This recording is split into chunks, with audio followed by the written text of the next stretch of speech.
Shalom adik-adik semuanya yang ada di rumah. Ibu mengucap syukur karena kasih penyertaan Tuhan, anak-anak semuanya dalam keadaan baik, dalam keadaan sukacita. Apa kabar semuanya? Sehat semua ya? Ibu berharap ibu guru yang lain dan juga anak-anak yang ada di rumah semuanya dalam keadaan baik. Nah, anak-anak, sebelum kita melanjutkan acara sekolah minggu pada pagi hari ini, jangan lupa anak-anak di rumah mempersiapkan Alkitab. Jangan lupa persembahan yang nanti anak-anak bisa dikumpulkan di rumah. Dan tiba saatnya Tuhan mengizinkan kita boleh membawanya ke gereja dan dipersembahkan dalam keadaan yang terbaik untuk Tuhan. Nah, sebelum kita melanjutkan sekolah minggu pada pagi hari ini, kita akan berdoa pembukaan dan dengan kasih minta tolong Mareta, teman kita, akan membantu di dalam doa. Ibadah sekolah minggu pada hari ini, marilah teman-teman kita berdoa. Bapa yang ada di surga, terima kasih atas penyertaan-Mu kepada kami semua, sehingga pada hari ini kami dapat memuji dan memuliakan nama-Mu. Kiranya Tuhan memimpin dan menyertai ibadah ini dari awal, tengah, hingga akhir nanti. Kami serahkan ibadah ini ke dalam tangan kuasa-Mu dan ampuni dosa-dosa kami ya Tuhan. Hanya di dalam nama Tuhan Yesus kami. Ya adik-adik, minggu lalu kita sudah belajar firman Tuhan. Masih ingat pelajaran apa yang kita kemarin sudah pelajari? Ibu akan sedikit review atau mengulang apa yang sudah kita pelajari pada minggu lalu ya. Kita kemarin sudah belajar bagaimana kita harus memenangkan peperangan rohani ya. Dan tentunya di dalam diri kita, sehingga apa? Sehingga saat ini kita boleh belajar untuk bisa mengambil dan mengarahkan kehidupan kita sesuai dengan firman Tuhan ya. Nah, kita harus bisa mengalahkan daging ya. Lalu kita mulai bagaimana kita hidup sesuai dengan buah-buah roh yang sudah kita pelajari. Nah, sebelum kita belajar firman Tuhan adik-adik, kita akan bersama-sama menyanyikan satu lagu pujian Bahasa Cinta. Mari kita akan bersama-sama pujikan dengan sepenuh hati kita. Bahasa Cinta.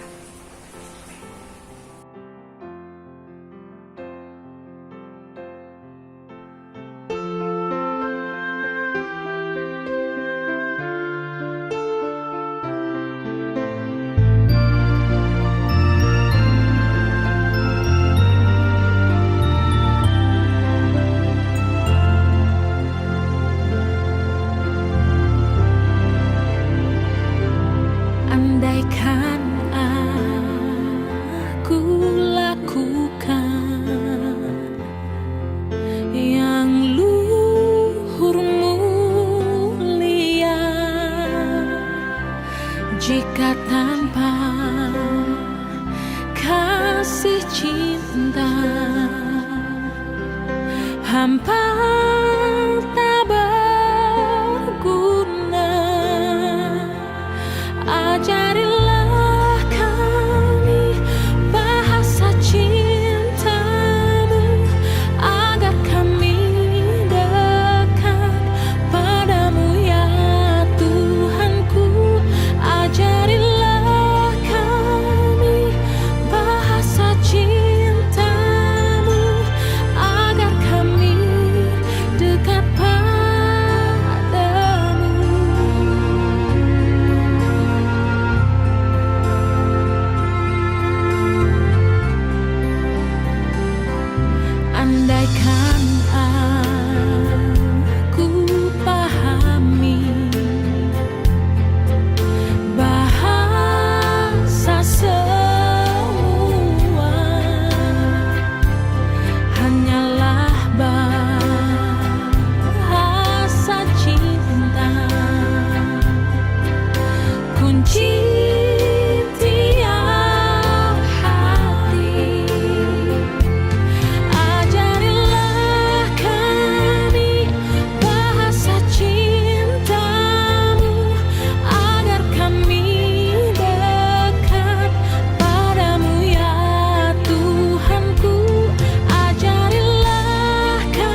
Saudara-saudara, kalaupun seorang kedapatan melakukan suatu pelanggaran, maka kamu yang rohani harus memimpin orang itu ke jalan yang benar dalam roh lemah lembut, sambil menjaga dirimu sendiri, supaya kamu juga jangan kena pencobaan. Bertolong-tolonganlah menanggung beban. Demikianlah kamu memenuhi hukum Kristus. Sebab kalau seorang menyangka bahwa ia berarti, padahal ia sama sekali tidak berarti, ia menipu dirinya sendiri. Baiklah, tiap-tiap orang menguji pekerjaannya sendiri, maka ia boleh bermegah melihat keadaannya sendiri dan bukan melihat keadaan orang lain. Sebab tiap-tiap orang akan memikul tanggungannya sendiri. Dan baiklah dia yang menerima pengajaran dalam firman, membagi segala sesuatu yang ada padanya dengan orang yang memberikan pengajaran itu. Jangan sesaat.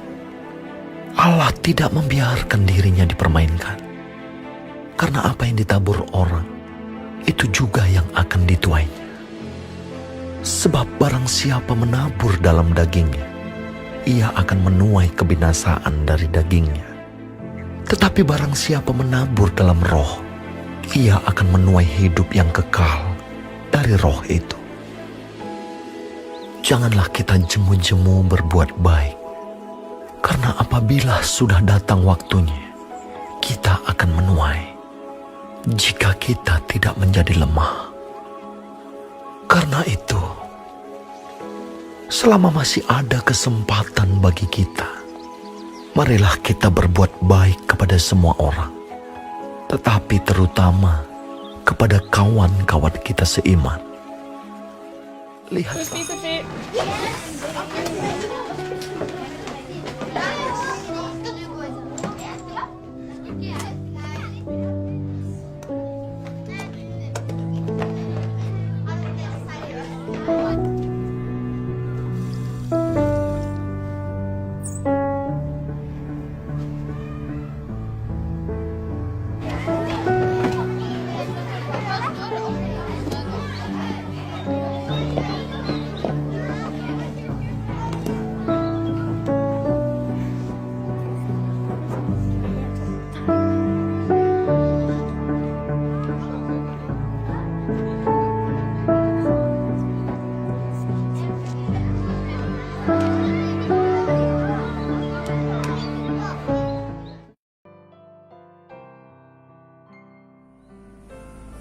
Nah, adik-adik sekalian, kita tadi sudah melihat tayangan video ya.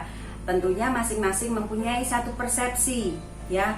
Dan Ibu harap persepsi kita sama. Nanti pada waktu tertentu kita akan sharing bersama tentang video tersebut ya.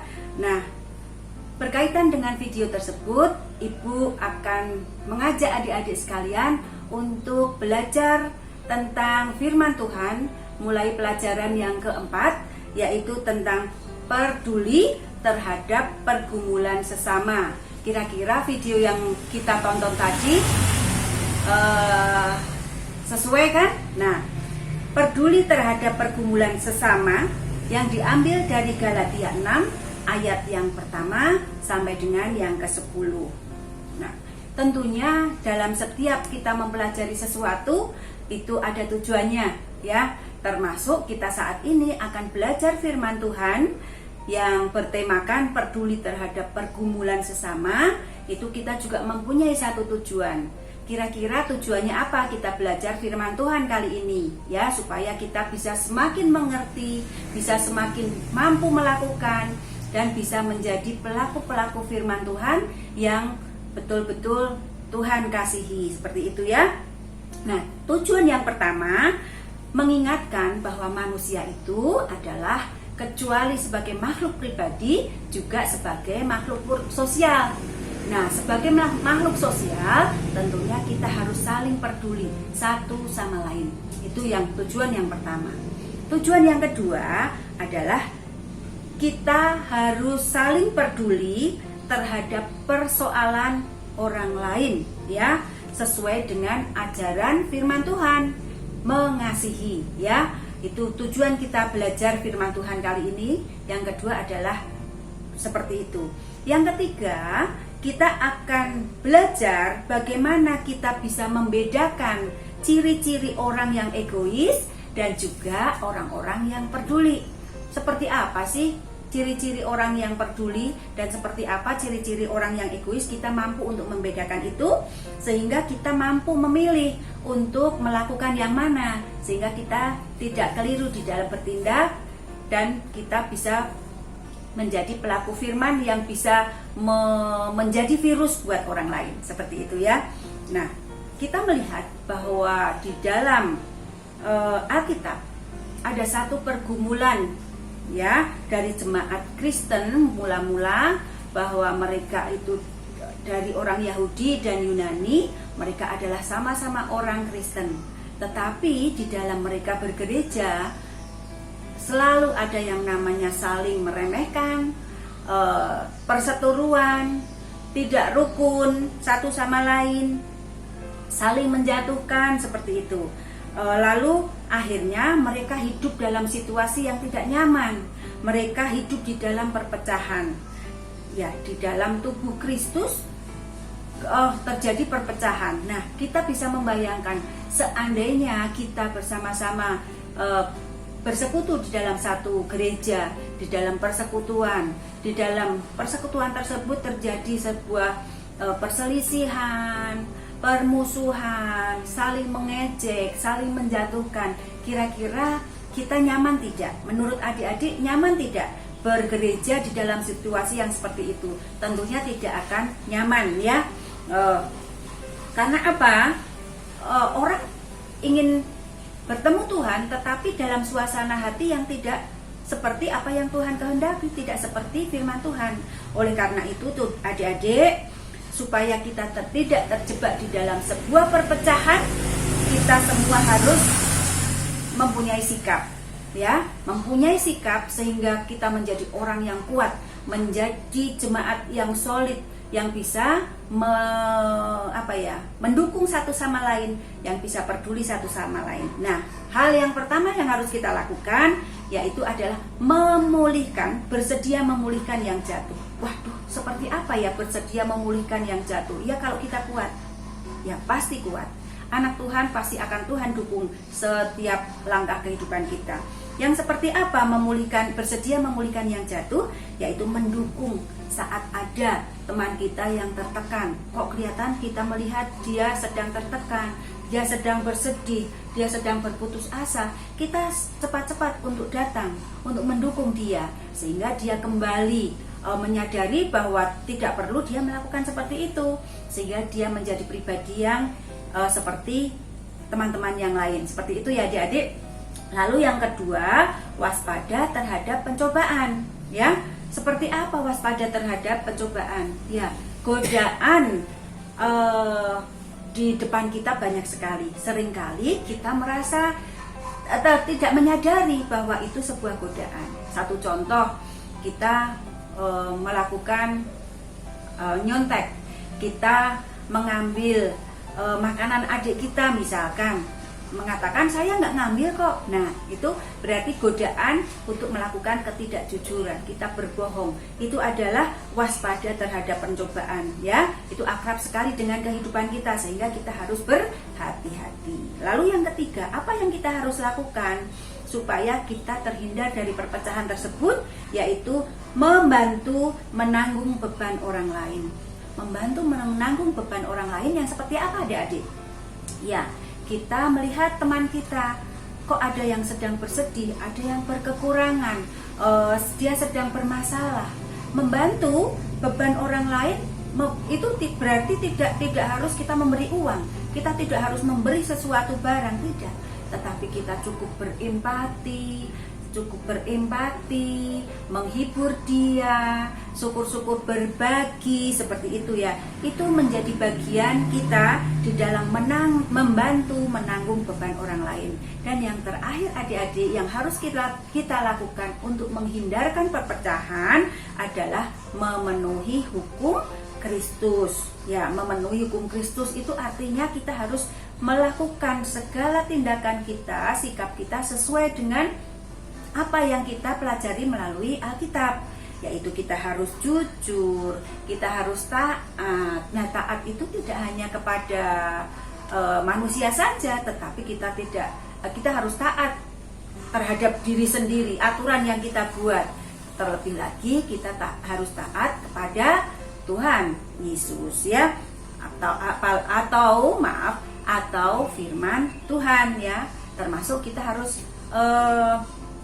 mengasihi orang lain, atau mungkin kita harus selalu bersukacita. Itu juga memenuhi hukum Kristus, sehingga tidak ada yang namanya bersungut-sungut, tidak ada yang berbicara di belakang. Kalau kita tidak berkenan terhadap sesuatu, alangkah baiknya kita ucapkan langsung, kita sampaikan langsung secara baik-baik, secara pelan kepada orang yang kita mau, untuk kita tahu penjelasan itu ya, sehingga tidak akan terjadi perpecahan, tidak akan terjadi permusuhan. Akhirnya orang yang bermasalah pun juga akan bisa kita bantu untuk selesaikan permasalahannya. Dia menyadari kekeliruannya. Seperti itu ya adik-adik. Jadi ada 4 hal tadi, sikap yang harus kita tunjukkan supaya kita menjadi anak-anak Tuhan yang selalu rukun dan bisa menjaga damai sejahtera di dalam tubuh gereja kita. Nah, waktunya kita akan membaca ayat hafalan kita yang akan kita ambil dari Galatia 6 ayat yang kedua. Nanti Ibu akan minta salah satu untuk mengucapkan apabila kita sudah hafal ya. Mari kita akan sama-sama baca Galatia 6 ayat yang kedua. 1, 2, 3 ya. Galatia 6 ayat yang kedua. Bertolong-tolonglah menanggung bebanmu, demikianlah kamu memenuhi hukum Kristus. Galatia 6 ayat 2. Satu kali lagi, Galatia 6 ayat 2. Bertolong-tolonglah menanggung bebanmu, demikianlah kamu memenuhi hukum Kristus. Galatia 6 ayat 2. Gampang kan? Ibu yakin pasti adik-adik sudah pada hafal. Nah, sekarang Ibu minta tolong untuk Evan bisa mengucapkan ya ayat hafalan ini. Ya 6 ayat 2. Bertolong-tolonglah menanggung bebanmu, demikian kamu memenuhi hukum Kristus. Belajar firman Tuhan dan juga sudah bersama-sama mengucapkan ayat hafalan. Sekarang waktunya kita untuk mempersembahkan persembahan buat Tuhan yang sudah diingatkan oleh guru di depan tadi ya, yang akan kita simpan terlebih dahulu dan akan kita bawa nanti pada waktu kita bisa bertemu secara tatap muka langsung di gereja ya. Nah, persembahan bisa disimpan terlebih dahulu. Ibu akan memberikan tugas buat adik-adik. Nah, tugasnya apa? Tidak sulit ya, hanya mengamati diri sendiri ya. Tugas adik-adik adalah mencatat ya, mencatat selama 1 minggu besok ya, dari Senin, Selasa, Rabu sampai dengan hari Sabtu besok. Adik-adik silahkan mencatat. Dalam 1 hari adik dicatat dulu mana sikap-sikap adik-adik yang peduli kepada orang lain ya, lalu sikap adik-adik yang egois ada atau tidak dalam 1 hari itu. Tulis dulu. Nanti di hari berikutnya tulis lagi, ada tidak sikap yang peduli, ada juga sikap yang egois. Setiap hari dilihat seperti itu ya. Lalu kita lihat di akhir minggu, apakah kita sering melakukan peduli atau sering melakukan egois. Nah, kalau kita sering melakukan peduli, berarti kita anak-anak Tuhan yang mantap. Tetapi kalau kita lebih banyak egoisnya, Tuhan selalu mengasihi kita, memberikan pengampunan untuk kita, untuk melakukan yang terbaik dalam kehidupan kita, sehingga kita bisa mengubah kehidupan kita semakin hari semakin baik, semakin baik, semakin baik. Seperti itu ya adik-adik. Nah, itu tugas adik-adik selama 1 minggu ini ya. Terus ada tugas baru lagi, tidak tugas baru tetapi rutin kalian yang akan harus membaca setiap pagi untuk membaca firman Tuhan. Ya.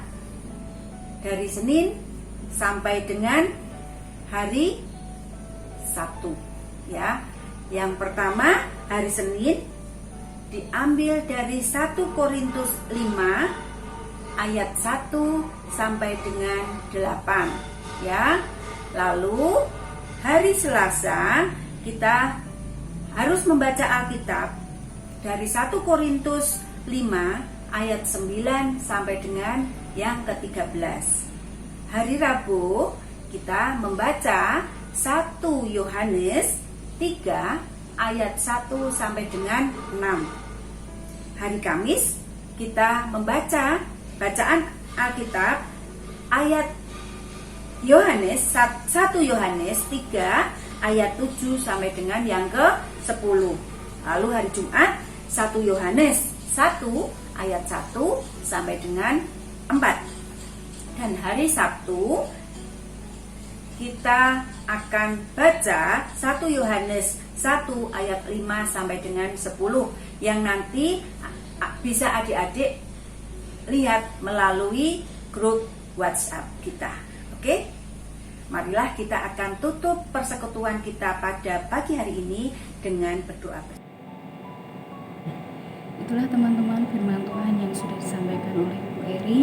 Saya berharap firman yang sudah disampaikan boleh kita renungkan, kemudian kita boleh gumulkan dalam kehidupan kita, sehingga kita boleh bertumbuh di dalam Tuhan melalui firman yang kita dengarkan, dan kita boleh menjadi pelaku firman Tuhan ya. Dan kita akan mengakhiri sekolah minggu pada pagi hari ini. Kita akan tutup dengan doa. Mari kita berdoa. Mengucap syukur Tuhan oleh karena pertolongan-Mu, oleh karena kasih dan berkat yang boleh kami rasakan Tuhan, khususnya pada pagi hari ini kami boleh sekolah minggu, dan mengucap syukur untuk firman yang sudah disampaikan oleh Ibu Eri. Sungguh menguatkan hati kami Tuhan untuk menjalani hari-hari ini. Kami terus berharap pertolongan Tuhan dan kasih Tuhan selalu berserta dalam kehidupan kami. Kami terus berdoa khususnya bagi murid-murid tunas muda Tuhan, Engkau yang akan memberkati di dalam masa mudanya, Engkau yang akan terus tuntun langkah hidupnya, sehingga kami boleh menjadi anak-anak yang berkenan di hadirat-Mu, dan hati dan pikiran kami boleh menjadi persembahan yang harum Bapa di hadapan-Mu. Kami juga berdoa untuk persembahan yang sudah kami persiapkan. Mohon berkati supaya persembahan kami juga boleh menjadi persembahan yang harum, dan juga boleh untuk perluasan kerajaan-Mu, khususnya untuk gereja kami GPI Salatiga. Terima kasih Tuhan Yesus, kami menyerahkan waktu selanjutnya kegiatan kami ke dalam kuasa-Mu. Biar Tuhan yang akan terus menolong dalam setiap langkah kehidupan kami. Mohon ampun dosa dan kesalahan kami, hanya di dalam nama Tuhan Yesus kami berdoa dan ucap syukur. Haleluya. Amin. Selamat pagi dan Tuhan memberkati.